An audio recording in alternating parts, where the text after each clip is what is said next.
the featherman's turned on with a foot switch, the chickens will easily sweep in again. Turn on the water valve for some spray. The feathers are going to the outside, getting washed down.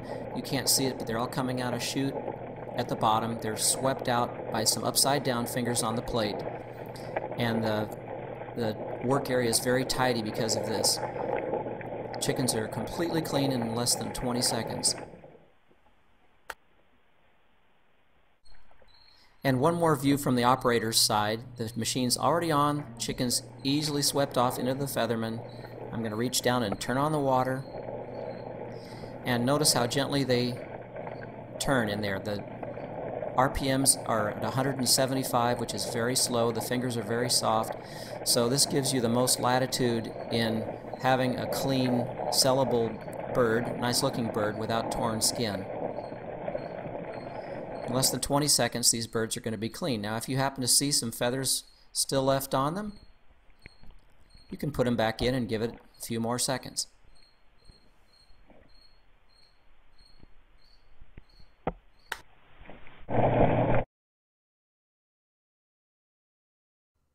These birds look perfect. They're spanking clean. They're going to require no time to mess with pin feathers. Now let's go to the gutting table.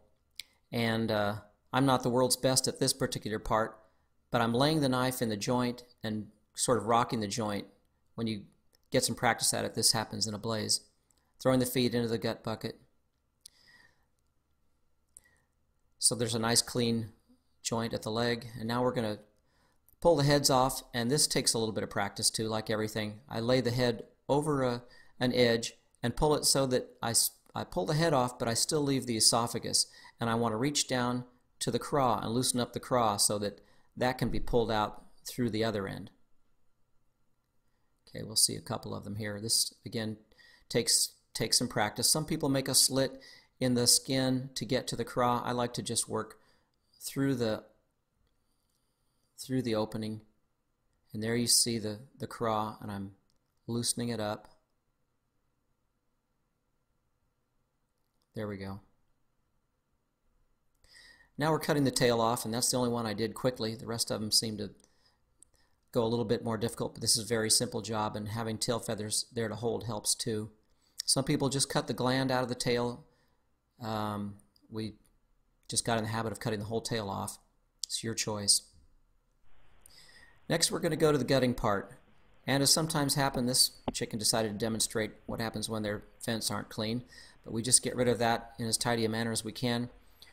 Reach in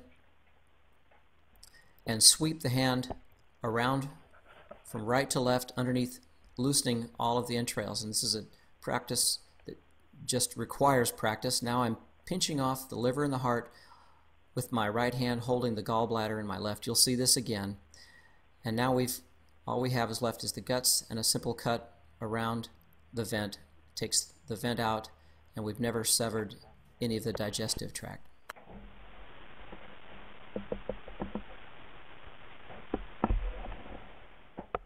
Let's watch it again. Reaching in from the right underneath with my fingers, and I get the esophagus between my middle and ring finger and pull everything out. Now I sort off the liver and the heart with my right hand, holding the gallbladder with the left so that we don't rupture it and get the green bile all over everything. And then cutting around the vent, the bird's clean. Now I'm going to go in and sweep from right to left once to get the right lung out, and then with my left hand I'm going to go in and sweep from left to right to get the left lung out. Here's the tuck method. Alice always did the tuck, so I'm pretty slow at it. I'm going to do it once, and it's your option whether you want to leave that big glob of fat on or not. We give the customer the option to take it off or not. It's a lot tidier with it off. Here Alice is going to do it. Watch quick. Go.